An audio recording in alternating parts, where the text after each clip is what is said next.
আমাদের এখানে গতকালকে দিনের বেলা আন্দোলন চলেছিল এবং সকাল থেকে তো গোলাগুলি আগুন লাগানো এই সব কিছুই চলছিল। 12টা 1টার দিকে যখন পতন হয়ে গেল তারপরে সবাই আনন্দ মিছিল করছিল, সব কিছু ঠিকঠাক চলছিল বা মিছিলের মতো করে চলছিল। সন্ধ্যার পর থেকে সিচুয়েশনটা একটু বেশি ক্রিটিক্যাল হয়ে যায়। সন্ধ্যার পর থেকে যেটা হয় সেটা হচ্ছে বিভিন্ন বিল্ডিং, বিভিন্ন শপিং কমপ্লেক্স এই জায়গাগুলোতে আগুন লাগানো শুরু হয়ে যায়। তো আমরা ট্যুরিস্টরা বেশ ভয় পেয়ে যাই, আমরা বাইরে থাকা অফ করে দিই এবং ভেতরে ঢুকে যাই। কিন্তু আমাদের রিসোর্ট থেকে বা হচ্ছে আমাদের রেস্টুরেন্ট থেকে বা হচ্ছে আমাদের হোটেলসগুলো থেকে আমরা দেখতে পাচ্ছিলাম যে বিভিন্ন ছাদ থেকে বা শপিং কমপ্লেক্স থেকে আগুন যাচ্ছে। তো এটা আমরা বেশি ভয় পেয়ে যাই। প্লাস হচ্ছে ওরা পুরো পোখারা বা আমাদের যে এরিয়া, আমি হচ্ছে 15 স্ট্রিটে আছি, তো এই জায়গাটা পুরোটা ব্ল্যাক আউট করে দেয়। আমাদের এখানে কারেন্ট ছিল না, ওয়াইফাই ছিল না, তারপরে হচ্ছে পানি ছিল না, কোনো কিছু ছিল না। তো যেটা হয় সেটা হচ্ছে আমরা কারোর সাথে কমিউনিকেট করতে পারছিলাম না, প্লাস হচ্ছে আমাদের ফোনে চার্জও ছিল না।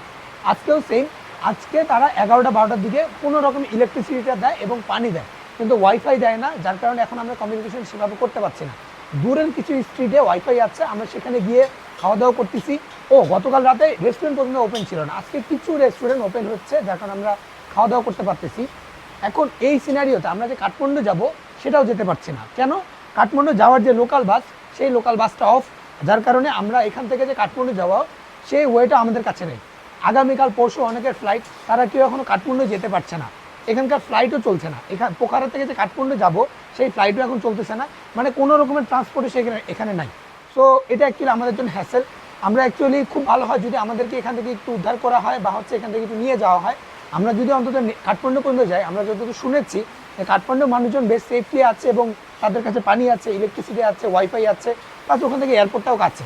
বাট এখান থেকে আমরা কাঠমান্ডু পর্যন্ত যেতে পারছি না, যেটা কিনা আমাদের জন্য অনেক ভয়ঙ্কর একটা ব্যাপার আর কি। সো এটা যদি গভর্নমেন্ট একটু দেখে আমাদের জন্য বেশ ভালো হয়।